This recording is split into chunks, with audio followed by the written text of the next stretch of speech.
excited to sort of give you today some easy to do best practices and tips that you can change, as well as some of the bigger picture ways that you can use LinkedIn as part of your networking strategy. First off, probably helpful to know who I am. I am Dr. Joseph Barber. I am one of the Senior Associate Directors here at Penn's Career Services. Let me put this into a little bit of context for you. So these are data here from the National Association of Colleges and Employers, who gather data on these types of interesting questions relating to professional and career development. And so the questions here were directed at employers about how they use social media when looking at candidates who are applying for jobs. And you can see that, social media, people do look at it. About 91% of people do use social media as part of the process. It's not the only thing that they do. Obviously, interviews and resumes all play a role. And when they did the survey, at any rate, the places that people were looking were LinkedIn, Twitter, and Facebook.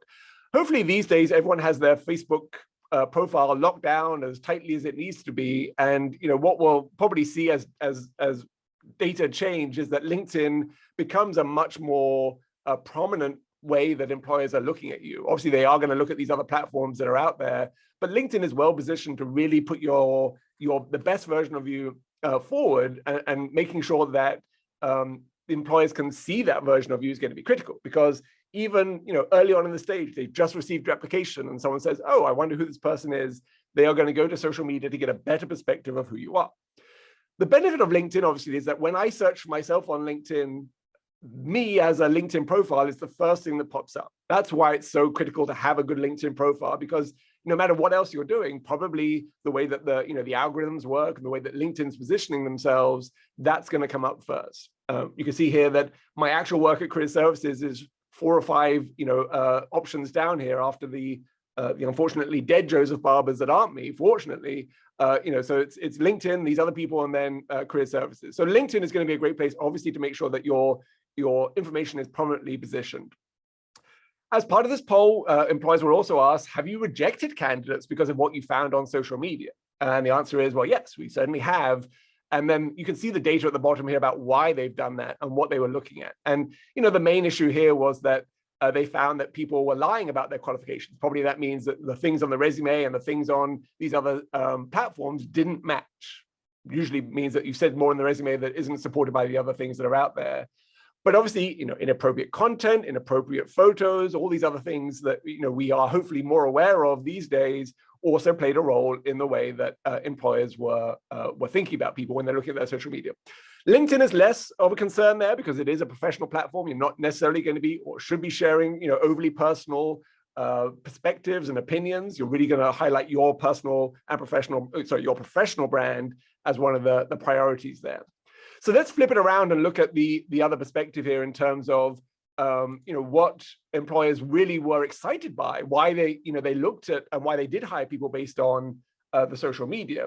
And this is actually very interesting as well, right? So one of the things that jumps out from this is that the profiles supported and added value to their application. It demonstrated that they were connected in some way to the organization that they were applying to.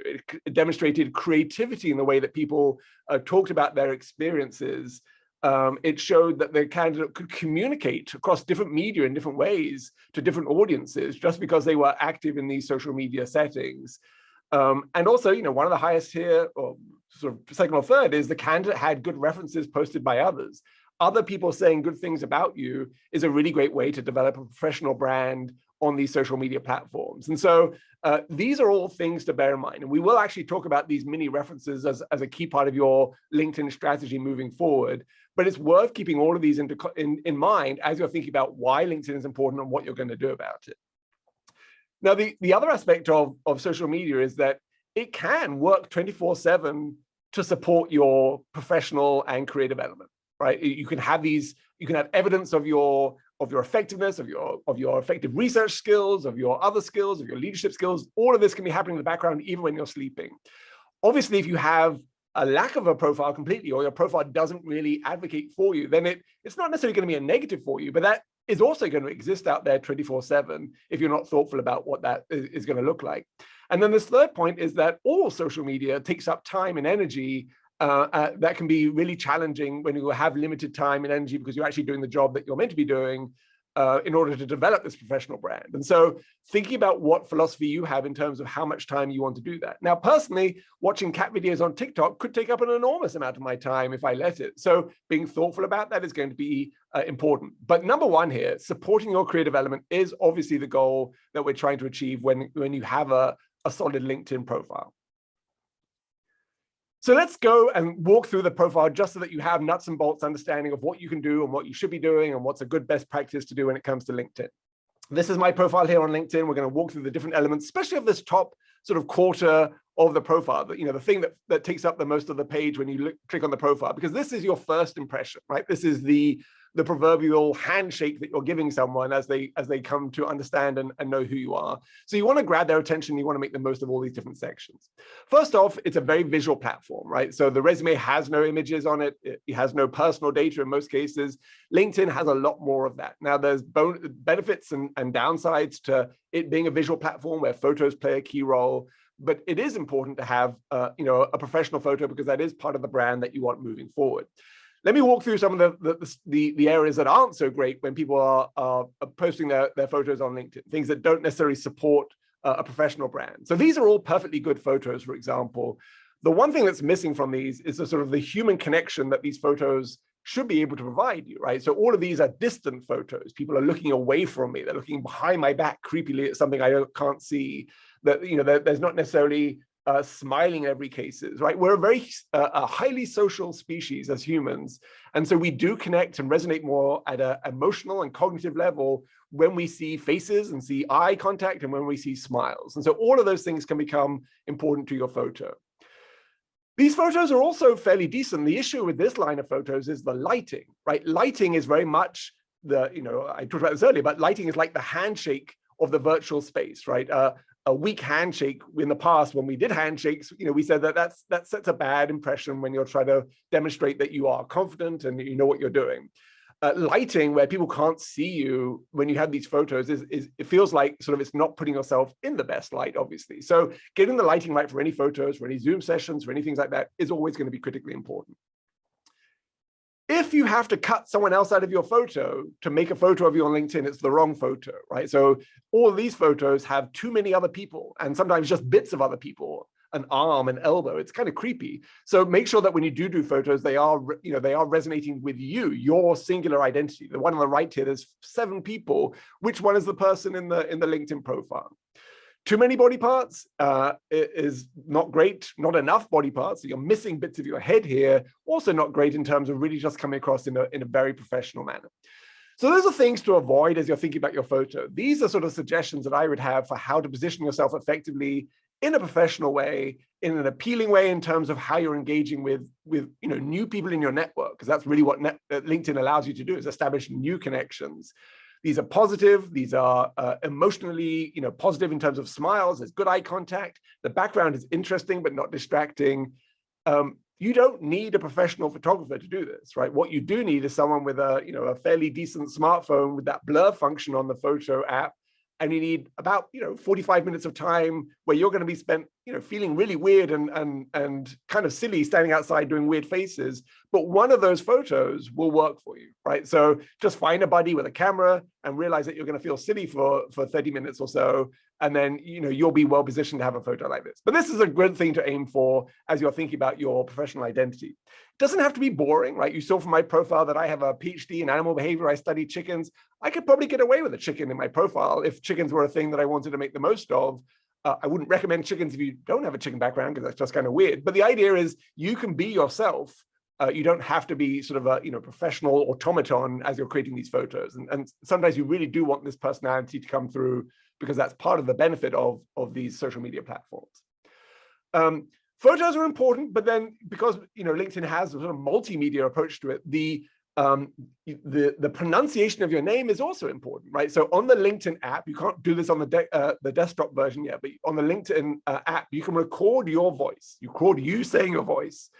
And this is really important because everyone should know how to say your name, right? It helps you, it helps them, it makes everyone comfortable. You being able to say, this is how you should pronounce your name is very helpful, especially as you're coming into an interview scenario, because when I'm interviewing someone, I want to be able to greet them confidently and I want to be able to feel connected to them. And if I know that I can say your name correctly and you're coming into an interview, there's a much more positive experience for you because you get called the right thing, and for me because I'm able to say the right thing. So recording your name is actually a really helpful way, and everyone should do it because it's sort of part of the experience of making our engagement and our networking equitable, across the spectrum. So go ahead and do that on the app, and then what will happen is that this will then appear on your LinkedIn profile on both the app and the desktop version, and you'll see the little speaker icon there, and you'll click on it, and you'll hear me saying my name, right? So a really great way of making the connections feel positive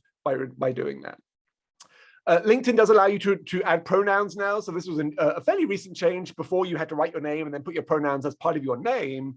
Now you can have your name separate from your pronouns so that they are distinctly listed in the section. So you can do that on the desktop version. You just have to go into the edit your information. You get to choose your pronouns and you can add those there. And so you can see on the right-hand side here, my name, distinct from how to say my name, which is the speaker, and then my pronouns follow that. So very easy things to do, just touches on all of those key aspects there. When I go to your LinkedIn profile, there's a URL that takes me there. And this URL is assigned to you when you set up your account. My LinkedIn URL is Joseph Barber, PhD, because I've customized that so that I can really make it part of my brand. PhDs is something that I have. It's helped me get every job that I've had since getting my PhD. I wanted it to be part of that. Also, there are other Joseph Barbers who just stole Joseph Barber. So it sort of made me distinct enough to be able to do that. If you don't customize your URL, then you end up with these random letters and numbers after your name, and that's not really part of your brand, right? You are not someone 70A, 9761A. That's just not who you are. So making sure that you just go in and spend some time updating this is very easy to do. There are lots of access points when you're editing your profile to do that. Simple, easy, clean. That way, when you do include the URL on your resume, let's say, because you don't have to, but you certainly can, it looks much more professional when you have that in that situation there. So that's a very straightforward thing to change from that perspective. The photo that you add, right? So it's edited slightly to fit the current system that LinkedIn has. It used to be square boxes on LinkedIn, and then they changed them to round boxes. A new thing that LinkedIn added recently is this thing called cover stories, which is fun and interesting and kind of Harry Potter-esque in the way it works. But this photo, you can record a video that gets connected to this photo. So let me show you what happens. This is just a video of when I log on to my LinkedIn profile. A 10-second clip of me pops up in that box, sort of like a moving Harry Potter image. I can then click on it on my profile. It's slightly different because I'm looking at my own section, my own profile. There's then a 60-second video of me saying whatever I like, right? So it's an opportunity for me to introduce myself, to engage people, for people to see a little bit more about me. It's it's an opportunity to be multimedia in the way that you are presenting with to people who are landing on your profile. Not something that you have to do. And it was actually hard for me to do this because I had to do this in one take, and I like to edit my videos because it never works out well in the first place.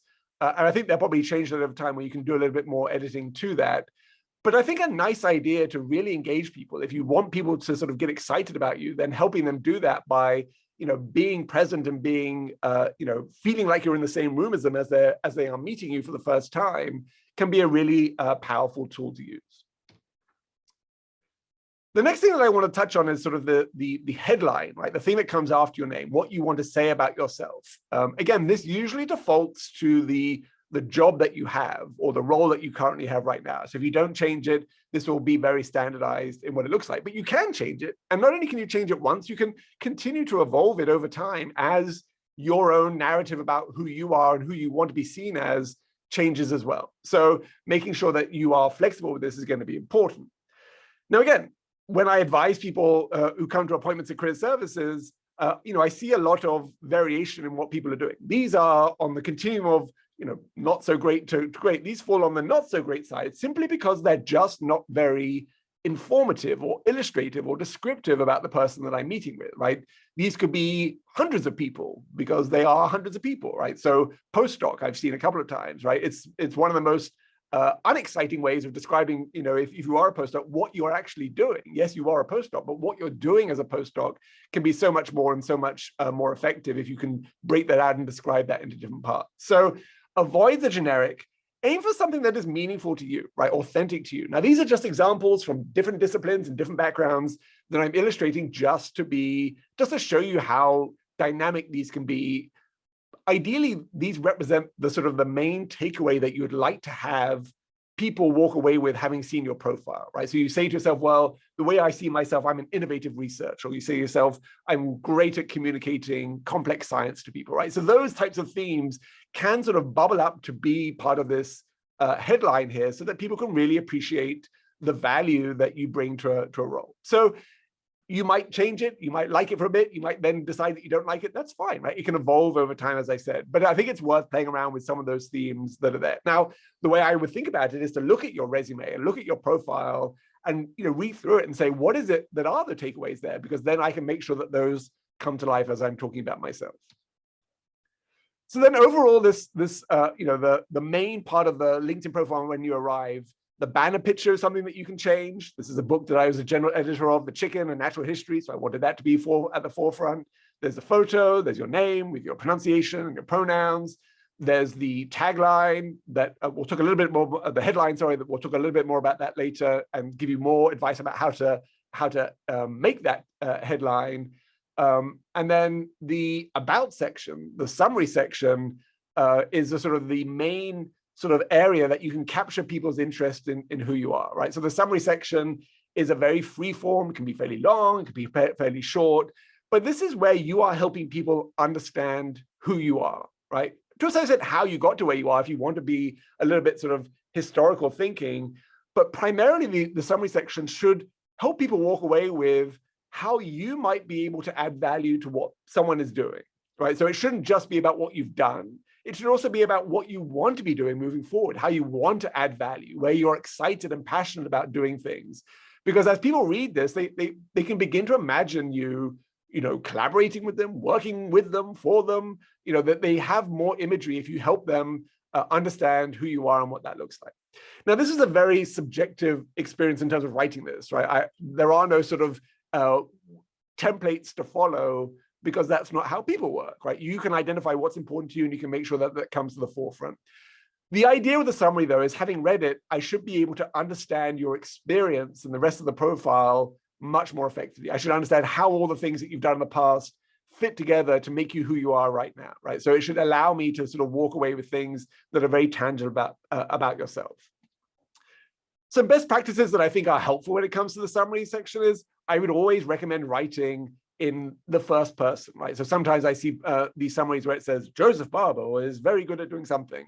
And it's kind of weird to have this third person narrate the summary about you, because the question is, who is that person? And what do they know about you? And why are they speaking, right? So always be in the first person, because that's what you would do if you were meeting someone in real time. You wouldn't say, Joseph Barber says hello. You would say hello. Make sure that it does sound like you, right? Sometimes people revert to the sort of the cover letter language that they use to apply to, faculty positions in snooty institutions, and it sounds overly formal and academic. And if that's not how you sound, then don't write that way. Write in the way that you want to come across, because this is a representation of who you are. So make sure that it's authentic to you. It doesn't have to be sloppy or overly informal, but it can be authentic to who you are and who you want to be. In many cases, you will have, as you think about your career next step, an ideal audience that you'd love to be most excited by you. So if you're interested in going into a faculty role, that audience could be other faculty or prominent researchers in your field. If you're interested in going to industry, for example, those people could be hiring managers. Those people could be the VP of R&D at an organization, right? So in your mind, you can have a primary audience, and you can try to make sure that you're writing the summary for that audience, knowing that anyone can look at the summary. So making sure that it's that it's meaningful to the broadest audience. You can also target your identity and the way that you want people to think about the future that you can bring to an organization with those primary audiences in mind. And then make sure that what you have in that summary section really does connect with other things that you mentioned in your profile, right? So if you talk about the fact that you're passionate about diversity and that you're an effective leader, then somewhere in the rest of that profile section, I should see that you have led, and you should talk about that as part of a sort of a bullet point within the experience in your current role, or a volunteer or a student group or a postdoc group that you've been part of. If you're interested in diversity as an approach, then that should be evident from the way that you are presenting yourself in the rest of the profile. If you just mention it in the summary, but there's no evidence of it in the rest of the document, in the rest of the profile rather, it becomes less impactful because it's just words at that point. You're just saying I am this thing, but there's no evidence to support that. So make sure that you do have those evidence of those things that you're saying in your summary scattered throughout the experience section as well. So questions come in about scientific publications with both my maiden and my married last names. Do you suggest using both last names or my legal one as my official name? So in terms of the name, I've definitely seen people do, so if it was Joseph Barber was my name, having the maiden name or the other name in brackets in the middle. I think that's an easy and clean way of doing it. So just making sure that because scientific publications are important, you never want to lose track of the fact that these are connected with the work that you've done. I think in the LinkedIn profile, if the audience that you are primarily talking to cares about your academic publications, then mentioning both names is perfectly fine. You could mention that in the summary section too, that you published under 2 different names, right? That could be a descriptor at the end of a summary. It's not as exciting, but it is important information. But I think knowing the name, putting it in brackets is perfectly fine. If you're going to a role where your publications are less important because they are looking for other skills that you're bringing to the bear as a scientist or a researcher, then potentially it doesn't really matter because those publications they exist, people see them on the profile, but they're not necessarily going to go out and read them and get more information from those. So I think you can play around with a couple of those things, but I've definitely seen the name written out with the maiden name or the other name in brackets in that top profile section. At the end of going through this first part of your LinkedIn profile, it should be very clear to the reader what your main themes are, which means from your perspective is that you shouldn't really go through and updating any of this information until you know what those themes are, right? Because if you don't know what you're trying to get across, the reader's not going to have a clue what those main takeaways are. So it is worth sitting down for a while and saying, what are those takeaways, right? What do I want people to know about my skills, my research, my background, my interests, my passions? And have I communicated that in the way that it's evident and clear to the reader that I have those things? You also need sort of a philosophy of how you want to demonstrate your experience, right? And this is beyond just LinkedIn, it's the other platforms as well. How much of you do you want to share versus how much of your professional identity? These are, it's a fine balance. What I like about LinkedIn is that you really can't stray too far off the right track in terms of identifying your professional value, right? It doesn't really let you stray into territory that is going to get you into trouble from having opinions or other things that are not going to be helpful to your professional career. So, but knowing how much you want to invest in the LinkedIn process and how much you want to spend engaging with people on LinkedIn, I think you can never do enough of that to a certain extent. And that should be a good chunk of your professional development time as part of your active day. But it's important for you just to be consistent and have a philosophy about what that looks like. Because there are lots of things that you can do on LinkedIn and beyond that are going to be helpful to your career next steps and your professional development, right? So we're going to talk about in a second how you can understand yourself a little bit more using a platform like LinkedIn based on what people say about you. In terms of exploring options and expanding your networks, that's kind of what LinkedIn is designed for. So we're going to go through a few tools here just to give you a sense of what that looks like. The branding side of it is what we've kind of been covering already, right? So what is your professional brand? Yes, you are not a pair of shoes, you're a person, but your brand is sort of important because it's how people understand who you are and how they think about you and how they talk about you to other people. Hey, I just met this person and they are something, right? It gives them something that they can say about you, which is really important. And obviously a tool like LinkedIn helps you, apply for jobs that are out there as well, faculty roles and roles that are non-faculty. So all these things are going to be things that you can do on LinkedIn. You want to make sure that you have enough time to do that and your work, and then none of those things. Enjoy your family and friends and do other things beyond that. Personal wellness is a key part of the job search process because you can be, when you're the most optimistic about yourself, you are oftentimes the most impressive to hiring managers. So let's jump in then to the sort of the knowing yourself part of this process, because this does connect to this idea of the brand, right? Your brand is dictated by a few things. It's what you say about yourself. I am this type of person. It's what you can point to in terms of evidence out there. I'm a productive scholar. Here are my 37 publications. I'm a good communicator. Here's a video of me communicating my science to different people, right? So the evidence out there is part of your brand. It's also what people say about you. And LinkedIn has a great tool to allow you to do that. Before you look to what other people say about you, I do recommend that you spend some time asking yourself some of these questions, right? These are great to do on your own, but they're also great to do with a buddy or a small group where you can help yourself understand the value that you bring. Sometimes we get so focused on the job that we're doing or the role that we're playing that we forget that we have these other elements and attributes that other people don't have. They're not as good as that as you are. They don't have the sort of the natural inclination to this thing that you do. They have their own natural inclinations. And so going through this process of questions will help you create a better profile, will give you a little bit more optimism about the value that you can bring, and will help resonate with what other people are saying about you as you go through this next part of the process. This is Maren Wood. She's the founder of Beyond the Professoriate and this Aurora tool, which if you are a PhD or a postdoc, you can access if you have a pen key and password. And I'll talk a little about this right at the end of today's session. Maren has all the things that she needs here in terms of a nice headline: entrepreneur, strategic thinker, problem solver, empowering PhDs to build impactful careers. As you look at the summary, right at the end of that summary section and the about section, I'm passionate, funny, encouraging, down to earth, committed to fairness and equity. I want every PhD to successfully launch and have a meaningful contribution.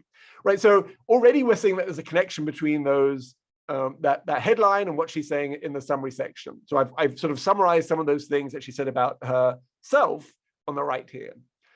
If we scroll down Maren's profile, there's this recommendation section on LinkedIn, which is really great because recommendations on LinkedIn can come from anyone. They can come from a supervisor. They can come from a peer in your lab. They can come from someone who's served underneath you in some way, an intern, someone that you've mentored. So you get this nice 360-degree perspective of who you are. Supervisors only know you from how they supervise you, but people who've worked with you and under you can know you more for your own leadership experiences, for example. Now, Maren has 12 recommendations, which is a pretty high number on LinkedIn. If you look at, most people have 1 or 2. She has 12, which is a really great sign. It means that people have really been excited to do this, or it means that Maren has reached out to people and asked them to do this for her. Which I think is a really great strategy as well, especially if you are willing to write a recommendation for other people at the same time. If we take a look at these recommendations, I'm just going to sort of blow them up a bit here and pull out some of the keywords that I saw having read them. My journey from a scared imposter syndrome ridden visiting faculty member to a more confident, enthusiastic user experience research wouldn't have been possible without Maren's advice, recommendation, supportive but honest feedback, right? So these are some of the key terms that come from that resonate with what Maren says about herself earlier in the profile. And each of these recommendations touches on similar themes. Now, again, people could have come up with this on their own and written this, or Maren could say, hey, could you write I'm so glad you found this valuable. Can you write a recommendation that talks about how I was able to help you, through this challenging process? All of these things, even the last one here that says, I truly enjoyed the time I got to spend with Maren. She's a ton of fun to work with. It talks about the fact that she's funny and engaging, right? If we go back here, these are the things that Maren can say about herself. So in terms of branding herself, if you have someone say these things about you, it makes it so much stronger when you say it about yourself as well, right? It closes the loop. Yes, you can think you're a great problem solver and passionate. If someone else says that you're a great problem solver and passionate, it's going to be more meaningful to someone who's looking at your profile because you have now not only evidence, but you have someone who's willing to put their reputation on the line to say that you are these things. So by getting these recommendations from people, you can actually help yourself come up with ways to talk about yourself in ways that perhaps you wouldn't have mentioned before. Because when someone says you're great at doing X, you have to sort of sit back and go, well, actually, I am. Perhaps I wouldn't have said that, but I am. And then you can make that part of your brand. So what you say about yourself gets echoed in the recommendations. What people say in the recommendations can then get echoed in what you say about yourself. It's a nice loop there. So do go out there and request those recommendations from people. It's going to be a great way of sort of opening the eyes of people who get to your profile about the value that you can bring. Let's think about exploring options now. There's so much that employers are putting out on social media, LinkedIn and beyond, that can help you get different perspectives about that, right? Every channel that people are using, there's now, employers have a foothold in that. So again, this isn't necessarily specific to the fields that you may be interested in, but just as an example, so Deloitte here, lots of PhDs going to Deloitte for different reasons, but they're on LinkedIn, they're on Twitter, they're on Facebook, they're on Pinterest, they're on Glassdoor, they're all over the place in terms of presenting information. And there's so much great information about the way that these organizations work, about the people who have jobs there, about what those jobs mean to those people in terms of, the challenges and the skills that they're using. It's basically free information that can help you with your sort of career exploration that you really want to take advantage of. So again, these are just some of the channels pulled out from Deloitte in terms of, Twitter and Instagram and so on. Lots of information here that you can spend some time finding out.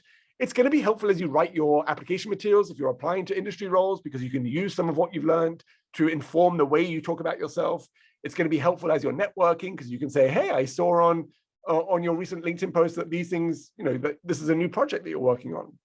So it's going to give you some context in which you can really, ask better questions and be more engaging as you're networking with people. YouTube and all the rest, right? So the McKinsey, a giant firm. So obviously, the larger the organization, the more likely they're going to have a strong social media platform, a set of platforms that you can gain from. A small organization may not have much that's out there, but it is always worth checking, because it's going to give you insight into the culture of the organization, into what they value. That's what you're going to try and sort of highlight as you're applying for these types of roles. LinkedIn, you can do the same thing, right? So you can find an employer on LinkedIn and you can follow them, which means that anything that they post about their organization through their official LinkedIn feed gets pushed to your feed, which means that you get exposed to it more. You see more of what's going on. You understand more about what the company prioritizes and values. It's a really easy thing to do. It takes 1 second to follow. You can then look at their posts and their life on their employer page, get insights into who they are, what they say about themselves. All of this makes you a much more informed user. So very easy to do on LinkedIn, just to follow employers. The benefit of doing that is, as you follow employers, those get listed under your interests at the end of your profile. So I can actually go to your profile, click on your interests, and see who you are following, from people to groups to companies. So if you're trying to make a sort of a slight switch to where you are now, to a new industry or a new field, doing this is really helpful, because it will give me confidence that if I'm seeing employers that are similar to the field, if I'm a hiring manager and you're applying for a role here and I see that you're following my organization and similar organizations, then I know with a little bit more certainty that you're being proactive and informed about how you're positioning yourself. You're not just randomly applying for a job that you don't really know much about, that you're really positioning yourself for this field, this industry. So again, if you're going into biotech and pharma, following those organizations, big, middle, startups, in terms of their size, is going to be helpful to really demonstrate that you are being proactive and really thinking about ways to understand these organizations. So as you're engaging with employers, across these different platforms, including LinkedIn, do think about what you're reading, right? If you are reading profiles of people who are in roles that are similar to the roles that you want, listen to or look at the language that they're using. If it's a video, listen to the language that they're using to describe what they're doing and how they're doing it. That is language that you want to use in your interviews, in your application materials, in your networking outreach, right? You want to make sure that you're trying to leverage as much as possible their language to describe what you do, because it closes the gap between them and their perspective of you and where you are right now, right? So that's a really great thing to do. Also think about the questions. Think about the questions that you've answered by looking at these things, and then think about the questions about these organizations that you still have, questions about the roles that you might be interested in that you still have, because those are questions that you can then reach out to alumni and people in your network to get answers to. You found the easy stuff online. Now you want answers to some of the harder questions, and people who are in those roles in your networks are going to be great people to help you answer those questions. And they'll appreciate the fact that you've done some of the hard work already to get sort of that basic foundational information. So a lot of what you can be doing on networking might be, on LinkedIn might be classified as sort of passive networking, right? There's a lot of sort of small things like following employers that don't take a lot of your time, don't involve awkward conversations in any way, shape, or form, but allow you to gather information and position yourself over time for, to demonstrate to employers that you are active and proactive in engaging with who they are. This is an example of a post I just pulled from LinkedIn yesterday. This is the Medical Affairs Professional Society, MAPS, and so their official account, and they're saying, thank you to Sissy here for doing these things. So there's information just in this post that might be of interest to you. Sissy has a PhD and is doing these things. Medical affairs might be of interest to you. So the post is interesting in itself. Then Jennifer commented on this, right? And Jennifer's commented on this in the feed at the top. That tells me that Jennifer commented on this, and then she shared the post. And then at the bottom, she says, nice job. If we break this open, then Jennifer is mentioned 3 times. She's mentioned the fact that she commented on the top, she liked it or gave a clap to it after the post, and then she's listed at the bottom by saying, nice job, Sissy. In each case, her photo's there, her name's there, her position, her headline's there. So it's like free advertising on LinkedIn, right? It allows people to see that you're active and engaged. People are more likely to get to your profile if you are active on LinkedIn, because otherwise, they're not going to seek you out. They're not going to wake up in the middle of the night and suddenly go, oh, I should find some people at Chop to look at. If they're seeing you comment and share things on LinkedIn and you have a sort of engaging headline, they'd be like, oh, well, I'll take a look at this person. I want to know who this person is. Why do they think that? Well, that's very interesting. So just being active, right? This doesn't take a lot of time. You can share, you can, there's different ways that you can approach it. So here's a post from Merck. Right along the bottom, there are 24 comments here, 40,000 views. You can like, comment, and share. Each of those is going to make you more active from the LinkedIn algorithms perspective, right? Which means that you will be promoted through the tool, because there's no point in LinkedIn promoting people who never use LinkedIn, right? LinkedIn likes to highlight people who are active, because those are the main users. Very easy thing to do. What I would classify as sort of passive networking. I'll share the link to the article that I just talked about, this one, after the fact, so you can get a sense of how that might be valuable. Expanding your network, obviously a very key part of what LinkedIn allows you to do. And although pressing buttons and liking things and sharing things is helpful, when it comes to actually connecting with people, you have to do more than just use the autofill option in engaging that. So when you're messaging people on LinkedIn, these bubbles pop up and you can say, great, thanks, no problem, that's good to hear. That's not how you would have a conversation. So I would avoid using the bot version of how to interact with people, in the same way that when you're reaching out to someone on LinkedIn to connect with them, I wouldn't use the standard, I'd like to add you to my professional network on LinkedIn, because it doesn't explain to that person why or where you met with them, or what you're interested in doing in terms of making this connection. So when it comes to real people, just make sure that you are being your authentic professional self, but engaging them in real time. There are a couple of tools on LinkedIn, or one main tool that you can use in different ways on LinkedIn that's going to be really helpful. And this is going to be the Alumni Tool. And I'm going to show this in terms of Penn alumni. There's no reason why, as top people, you cannot connect with Penn alumni, because you can do this for any school. But obviously, you have your own schools that you've come from, so you can do this for any school. Right? You don't have to be an alum to use the tools I'm going to be showing you. But we'll jump off into the actual tool in just a second. But under this, so you go to the school page, University of Pennsylvania. Along this horizontal bar, you'll see the alumni button. That's going to show me in this screenshot the 180,000 Penn alumni and current students, broken down into 6 bits of information. I've shown 4 bits of those information here. Where they live geographically, where they work. So you're interested in where you want to go next. That's going to be great. What they do, so the role that they play. Are they in communications? Are they in research? Are they in product management? And then what they study. So that helps you sort of answer the question, well, what do people like me do? What do people with a background in X do, right? So all of these are filterable options that allow you to sort of narrow down that 180,000. There are 2 other columns. One is what skills do they have and how you're connected. And we'll touch on those when I do a sort of a live demonstration. But what that means, obviously, is that I can be pretty specific in the way that I'm doing a search here, right? So I look for someone here with a background in political science and government, in a research role, in the greater Philadelphia area. And then I did a keyword search for chickens. You can see the box above the green boxes here. That is a keyword search, because chickens is my background, obviously. And I found a person, Susanna here.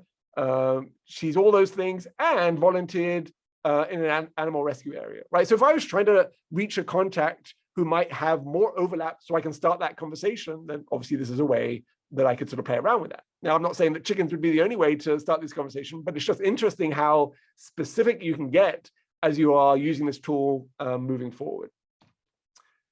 Now, this tool comes in 2 varieties. It comes from alumni and it comes from employers. So what I'm going to do is I'm going to jump over right now to my LinkedIn account here, and we're just going to run through a couple of ways to play around with this, just so you get a sense of what that looks like. So what I'm going to do here is I'm going to go to University of Pennsylvania, just as where we were just a second ago. And then I'm going to click on alumni here. This is an updated version. So today we have 193,000. I find this number changes a lot, so I don't know what LinkedIn's algorithm actually is to get this number, but it's pretty accurate in most cases. So here's our area. Now, we can do sort of the where they work for many different organizations. So we might as well just do Children's Hospital of Philadelphia, just for funsies. So from a Penn alum perspective, there are about 953 alumni from Penn working at the Children's Hospital of Philadelphia in different ways. Some of those are still going to be students engaging with CHOP. Some of those are going to be employees there. We can do a keyword search here. Obviously, we don't have to do a location one because it's the same location mostly. But brain, I don't know if there's a good keyword search, but that takes us down to about 59 connections here, which is a much more manageable number. Then let's look at how many people might be secondary connections to me. So a secondary connection is someone where I have a contact on LinkedIn, a first-degree connection who knows this other person, right? So I know someone who knows this person. That makes me a secondary connection. So I then have 15 secondary connections who are Penn alumni who are working at CHOP. And if I scroll down, these are those 15 people here. I can see their graduation year and what they graduated from. I can see their role. I can see how I'm connected, the people that I'm connected with. I don't want to connect because these people don't know me yet. That's not the first step there. I want to sort of engage first and then connect after engagement. So run here, let's take a look at run, bioinformatics scientist. A nice sort of about section here.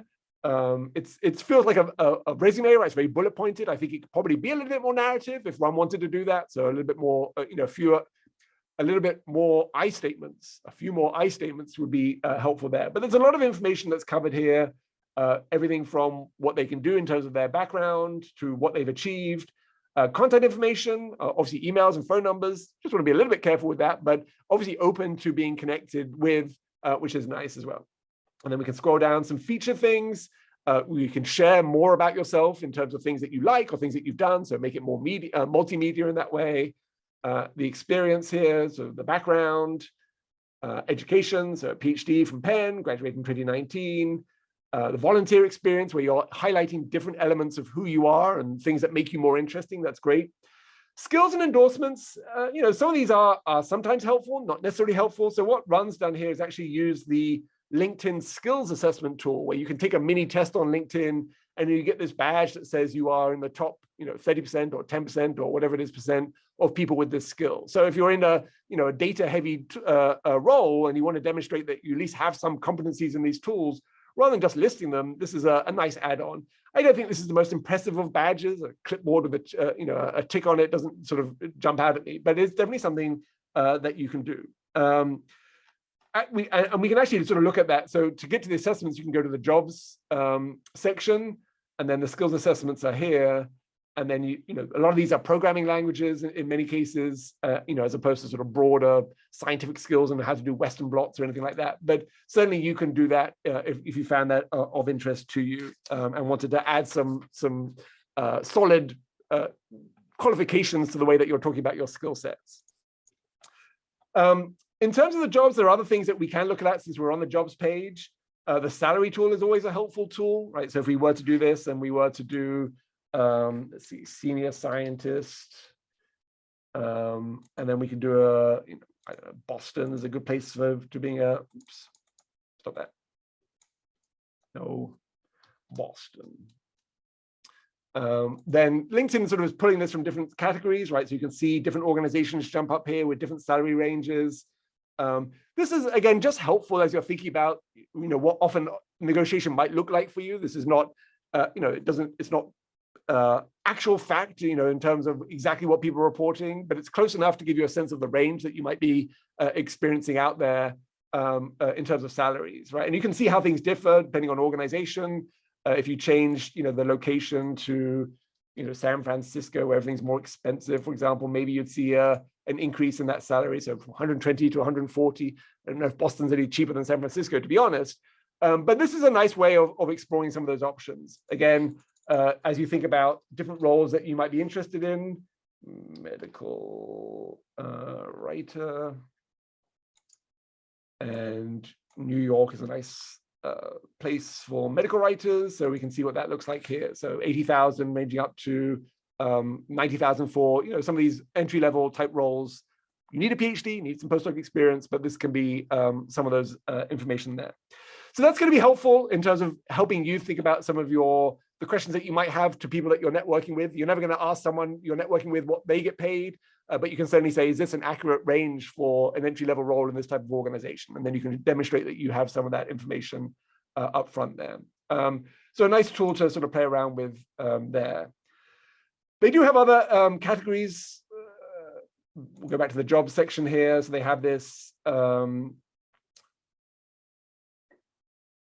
job seeker guidance category. And what all this does is basically push you back towards the LinkedIn learning tool that you may have access to. And this is where I wasn't quite sure in this presentation. So, if you want to improve your LinkedIn profile, there's a couple of courses on LinkedIn Learning that you can play around with. LinkedIn Learning is accessible by Penn students and staff and faculty, Penn postdocs or postdocs with a Penn card, Penn key and password, I think should have access to it too. LinkedIn Learning, again, if we just jump back to how I would access it normally, is up here in the top right-hand corner. And there are courses on pretty much anything that you might be interested in. I log in through this University of Pennsylvania thing, which I don't quite know how the systems connect, but I think it's worth exploring whether you have access to that, because there's so much you can gain here, from interviewing prep to resumes to networking to professional speaking, anything along those lines. Going back then to the LinkedIn profile here, I want to jump back to a couple of the things that you can do on this Alumni Tool again. So sorry, it takes me a while because it kicked me out of the place I was. So we're going to go back to the Alumni Tool. We're going to click on another organization. So we did Children's Hospital. Let's do another pharma one. So we'll do Pfizer here. So we have from Penn, a good number here, 182 alumni working at Pfizer. If I did another search here, because that's a big number, and I did oncology, for example, that's going to narrow it down to people who are either doing that or have a background in doing that. That might be helpful to learn about. So again, Senior Director Oncology, Vice President, Director Oncology, right? So all of these people can be helpful. Now, a question popped up about how to sort of use your secondary connections, because they are really great at expanding your network. Obviously, I wouldn't reach out to the Chief Scientific Officer or Vice President of anyone yet. I would always start from people who are more closely aligned with where you are, as opposed to people at the top of the chain. But if we were to take Katerina here, so Katerina is a secondary connection. I know Katerina because I'm connected with Dylan, right? So here's where your connections and having meaningful connections make sense. Because if I wanted to reach out to Katerina here because something in her background I had a question about, what's it like working in a small pharma and then being in a big pharma, what I could do is reach out to Dylan and say, hey, Dylan, I see that you're connected to Katia, and I'd love to be able to start a conversation with her about her role in Pfizer and how that's different from her, medium-sized, big biotech that she worked in. Could you help me start a conversation? Could you introduce me in an email? Or could I use your name when reaching out? Hi, Katia, I found you on LinkedIn. We're both connected to Dylan. Dylan said you'd be a great person to reach out to with a couple of quick questions. So the key here is that you obviously have to make sure that you know why you're reaching out to these people in order to take good advantage of it. You can't just reach out to people and connect with them. You have to have a reason, and then you have to sort of strategically leverage how you're going to start those conversations.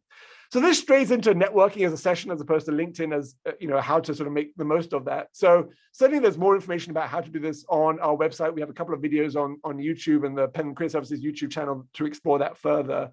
But I just want to sort of frame that up in terms of what that looks like and how you can do that. The other benefit of doing well, actually, if we switch around now and do a company search, right? So let's stick with Pfizer. I'm going to go to the Pfizer page on LinkedIn. So this is different now from the University of Pennsylvania page, but it has the same tool, right? So here's Pfizer. We can see how many staff they have, 118,000. I can click on the People tab, and it's going to give me the same type of table here, where they live. Rather than where they work, it's now where they studied. Penn would be somewhere in this list. And then the same information is there, the role that they play and who they are. So again, if I wanted to find all the people at Pfizer doing oncology, and see what types of roles that one does at Pfizer with an oncology background, then I can do that. Now, these aren't people who are necessarily Penn specific, obviously, because now we're just looking at Pfizer, but I can also narrow it down by secondary connection to those people who I might have a connection with.